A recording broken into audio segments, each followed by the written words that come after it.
Le roman de Tristan et Iseut par Joseph Bédier. Chapitre 3. La quête de la belle aux cheveux d'or. Il y avait à la cour du roi Marc 4 barons les plus félons des hommes qui haïssaient Tristan de male haine pour sa prouesse et pour le tendre amour que le roi lui portait. Et je sais vous redire leurs noms, André, Guénelon, Gondoïde et Dénoalen. Or le duc André était comme Tristan un neveu du roi Marc. Connaissant que le roi méditait de vieillir sans enfant, pour laisser sa terre à Tristan, leur envie s'irrita, et, par des mensonges, ils animaient contre Tristan les hauts hommes de Cornouailles. « Que de merveilles en sa vie, disaient les félons, mais vous êtes des hommes de grand sens, seigneur, et qui savez sans doute en rendre raison. Qu'il ait triomphé du Morholt, voilà déjà un beau prodige. Mais par quel enchantement a-t-il pu, presque mort, voguer seul sur la mer ? Lequel de nous, Seigneur, dirigerait une nef sans rame ni voile ? Les magiciens le peuvent, dit-on. Puis, en quel pays de sortilège a-t-il pu trouver remède à ses plaies ? Certes, il est un enchanteur, oui, sa barque est effée, et pareillement son épée, et sa harpe est enchantée, qui chaque jour verse des poisons au cœur du roi Marc, comme il a su dompter ce cœur par puissance et charme de sorcellerie. Il sera roi, Seigneur, et vous tiendrez vos terres de magicien. Ils persuadèrent la plupart des barons, car beaucoup d'hommes ne savent pas que ce qui est du pouvoir des magiciens, le cœur peut aussi l'accomplir par la force de l'amour et de la hardiesse. C'est pourquoi les barons pressèrent le roi Marc de prendre à femme une fille de roi, qui lui donnerait des oies. S'il refusait, ils se retireraient dans leur fort château pour le guerroyer. Le roi résistait et jurait en son cœur qu'aussi longtemps que vivrait son cher neveu, nulle fille de roi n'entrerait en sa couche. Mais à son tour, Tristan, qui supportait à grand honte le soupçon d'aimer son oncle à bon profit, le menaça. Que le roi se rendît à la volonté de sa baronnie, sinon il abandonnerait la cour. Il s'en irait servir le riche roi de Gavois. Alors Marc fixa un terme à ses barons. À 40 jours de là, il dirait sa pensée. Au jour marqué, seul dans sa chambre, il attendait leur venue et songeait tristement. Où donc trouver fille de roi si lointaine et inaccessible que je puisse feindre, mais feindre seulement, de la vouloir pour femme. À cet instant, par la fenêtre ouverte sur la mer, 2 hirondelles qui bâtissaient leur nid entrèrent en se querellant, puis, brusquement effarouchées, disparurent. Mais de leur bec s'était échappé un long cheveu de femme, plus fin que fil de soie, qui brillait comme un rayon de soleil. Marc l'ayant pris fit entrer les barons et Tristan et leur dit « Pour vous complaire, Seigneur, je prendrai femme, si toutefois vous voulez quérir celle que j'ai choisie. » « Certes, nous le voulons, beau Seigneur. Qui donc est celle que vous avez choisie ? » « J'ai choisi celle à qui fut ce cheveu d'or, et sachez que je n'en veux point d'autre. »« Et de quelle part, beau Seigneur, vous vient ce cheveu d'or ? Qui vous l'a apporté et de quel pays ? » ?»« Il me vient, Seigneur, de la belle aux cheveux d'or. 2 hirondelles me l'ont porté, elles savent de quel pays. » Les barons comprirent qu'ils étaient raillés et déçus. Ils regardaient Tristan avec dépit, car ils le soupçonnaient d'avoir conseillé cette ruse. Mais Tristan, ayant considéré le cheveu d'or, se souvint d'Iseut la blonde, il sourit et parla ainsi. « Roi Marc, vous agissez à grand tort, et ne voyez-vous pas que les soupçons de ce seigneur me honnissent ? Mais vainement vous avez préparé cette dérision. J'irai quérir la belle aux cheveux d'or. Sachez que la quête est périlleuse et qu'il me sera plus malaisé de retourner de son pays que de l'île où j'ai tué le Morholt. Mais de nouveau, je veux mettre pour vous, bel oncle, mon corps et ma vie à l'aventure, afin que vos barons connaissent si je vous aime d'amour loyal. J'engage ma foi par ce serment. Ou je mourrai dans l'entreprise, ou je ramènerai en ce château de Tintagel la reine aux blonds cheveux. » Il équipa une belle nef qu'il garnit de froment, de vin, de miel et de toutes bonnes denrées. Il y fit monter, outre Gorvenal, 100 jeunes chevaliers de haut parage choisis parmi les plus hardis, et les affubla de cottes de bure et de chapes de camelin grossier, en sorte qu'ils ressemblaient à des marchands. Mais sous le pont de la nef, il cachait les riches habits de drap d'or, de sandales et d'écarlate qui conviennent aux messagers d'un roi puissant. Quand la nef eut pris le large, le pilote demanda « Beau Seigneur, vers quelle terre naviguer ?»« Ami, cingle vers l'Irlande. » droit au port de Westfort. Le pilote frémit. Tristan ne savait-il pas que depuis le meurtre du Morholt, le roi d'Irlande pourchassait les nefs cornouaillaises? Les mariniers saisis, il les pendait à des fourches. Le pilote obéit pourtant et gagna la terre périlleuse. D'abord Tristan sut persuader aux hommes de Westfort que ses compagnons étaient des marchands d'Angleterre venus pour trafiquer en paix. Mais, comme ces marchands d'étrange sorte consumaient le jour au noble jeu des tables et des échecs, et paraissaient mieux s'entendre à manier les dés qu'à mesurer le froment, Tristan redoutait d'être découvert, et ne savait comment entreprendre sa quête. Or, un matin, au point du jour, il ouït une voix si épouvantable qu'on eût dit le cri d'un démon. Jamais il n'avait entendu bête glapir en telle guise, si horrible et si merveilleuse. Il appela une femme qui passait sur le port. « Dites-moi, fait-il, dame, d'où vient cette voix que j'ai ouïe? Ne me le cachez pas. » « Certes, sire, je vous le dirai sans mensonge, elle vient d'une bête fière et la plus hideuse qui soit au monde. Chaque jour elle descend de sa caverne et s'arrête à l'une des portes de la ville. Nul n'en peut sortir, nul n'y peut entrer, qu'on ait livré au dragon une jeune fille. Et dès qu'il la tient entre ses griffes, il la dévore en moins de temps qu'il n'en faut pour dire une patenôtre. « Dame, dit Tristan, ne vous raillez pas de moi, mais dites-moi s'il serait possible à un homme né de mère de l'oxyre en bataille. Certes, beau doux sire, je ne sais. Ce qui est assuré, c'est que 20 chevaliers éprouvés ont déjà tenté l'aventure, car le roi d'Irlande a proclamé, par voie de héros, qu'il donnerait sa fille Iseult la blonde à qui tuerait le monstre, mais le monstre les a tous dévorés. Tristan quitte la femme et retourne vers sa nef. Il s'arme en secret. Il lui fait beau voir sortir de la nef de ces marchands si riches destriers de guerre et si fiers chevaliers. Mais le port était désert, car l'aube venait à peine de poindre, et nul ne vit le preux chevaucher jusqu'à la porte que la femme lui avait montrée. Soudain, sur la route, 5 hommes dévalèrent, qui éperonnaient leurs chevaux, les freins abandonnés, et fuyaient vers la ville. Tristan saisit au passage l'un d'entre eux par ses cheveux rouges tressés si fortement qu'il le renversa sur la croupe de son cheval et le maintint arrêté. « Dieu vous sauve, beau sire, dit Tristan. Par quelle route vient le dragon ?» Et quand le fuyard lui eut montré la route, Tristan le relâcha. Le monstre approchait. Il avait la tête d'une guivre, les yeux rouges et tels que des charbons embrasés, 2 cornes au front, des oreilles longues et velues, des griffes de lion, une queue de serpent, le corps écailleux d'un griffon. Tristan lança contre lui son destrier d'une telle force que tout hérissé de peur, il bondit pourtant contre le monstre. La lance de Tristan heurta les écailles et vola en éclats. Aussitôt le preux tire son épée, la lève et l'assène sur la tête du dragon, mais sans même entamer le cuir. Le monstre a senti l'atteinte pourtant, il lance ses griffes contre l'écu, les y enfonce et en fait voler les attaches.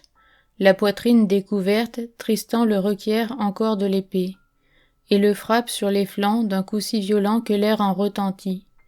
Vainement, il ne peut le blesser. Alors le dragon vomit par les naseaux un double jet de flammes venimeuses. Le haubert de Tristan noircit comme un charbon éteint, son cheval s'abat et meurt. Mais aussitôt relevé, Tristan enfonce sa bonne épée dans la gueule du monstre. Elle y pénètre toute, et lui fend le cœur en 2 parts. Le dragon pousse une dernière fois son cri horrible et meurt. Tristan lui coupa la langue et la mit dans sa chausse, puis, tout étourdi par la fumée âcre, il marcha pour y boire vers une eau stagnante qu'il voyait briller à quelque distance. Mais le venin distillé par la langue du dragon s'échauffa contre son corps, et dans les hautes herbes qui bordaient le marécage, le héros tomba inanimé. Or, sachez que le fuyard aux rouges cheveux tressés était Aguinguerrand le Roux, le sénéchal du roi d'Irlande, et qu'il convoitait Iseult la blonde. Il était couard, mais telle est la puissance de l'amour que chaque matin il s'embusquait armé pour assaillir le monstre.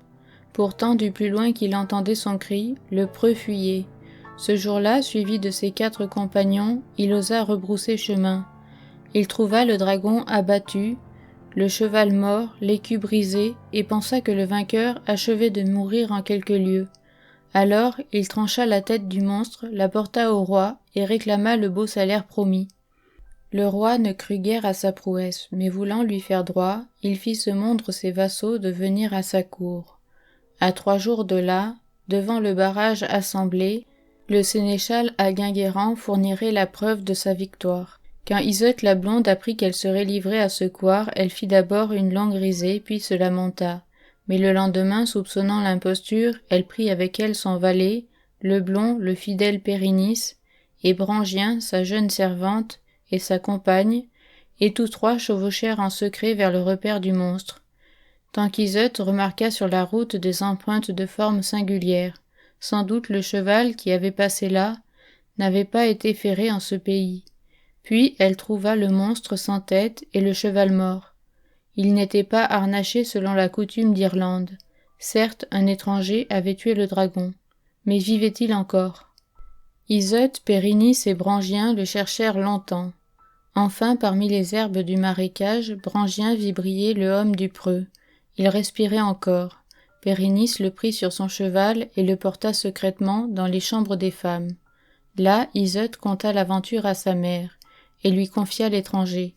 Comme la reine lui ôtait son armure, la langue envenimée du dragon tomba de sa chausse. Alors la reine d'Irlande réveilla le blessé par la vertu d'une herbe, et lui dit « Étranger, je sais que tu es vraiment le tueur du monstre, mais notre sénéchal, un félon, un couard, lui a tranché la tête et réclame ma fille Iseult la blonde pour sa récompense. Sauras-tu, à 2 jours d'ici, lui prouver son tort par la bataille ?» « Reine, dit Tristan, le terme est proche, mais sans doute vous pouvez me guérir en 2 journées. J'ai conquis Iseult sur le dragon, peut-être je la conquerrai sur le sénéchal. » Alors la reine l'hébergea richement et brassa pour lui des remèdes efficaces. Au jour suivant, Iseult la blonde lui prépara un bain, et doucement oignit son corps d'un baume que sa mère avait composé. Elle arrêta ses regards sur le visage du blessé, vit qu'il était beau, et se prit à penser. Certes, si sa prouesse vaut sa beauté, mon champion fournira une rude bataille. Mais Tristan, ranimé par la chaleur de l'eau et la force des aromates, la regardait, et songeant qu'il avait conquis la reine aux cheveux d'or, se mit à sourire. Iseult le remarqua et se dit « Pourquoi cet étranger a-t-il souri? Ai-je rien fait qui ne convienne pas? Ai-je négligé l'un des services qu'une fille doit rendre à son hôte? Oui, peut-être a-t-il ri parce que j'ai oublié de parer ses armes ternies par le venin. » Elle vint donc là où l'armure de Tristan était déposée. Ce homme est de bon acier, pensa-t-elle, et ne lui faudra pas au besoin. Et ce haubert est fort léger, bien digne d'être porté par un preux. Elle prit l'épée par la poignée. Certes, c'est là une belle épée qui convient à un hardi baron. Elle tire du riche fourreau pour l'essuyer la lame sanglante, mais elle voit qu'elle est largement ébréchée. Elle remarque la forme de l'entaille. Ne serait-ce point la lame qui s'est brisée dans la tête du Morholt?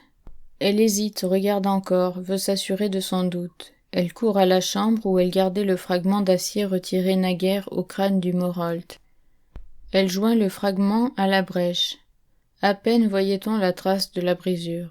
Alors elle se précipita vers Tristan, et faisant tournoyer sur la tête du blessé la grande épée, elle cria « Tu es Tristan de Launois, le meurtrier du Morholt, mon cher oncle. Meurs donc à ton tour. » Tristan fit effort pour arrêter son bras. Vainement, son corps était perclus, mais son esprit restait agile.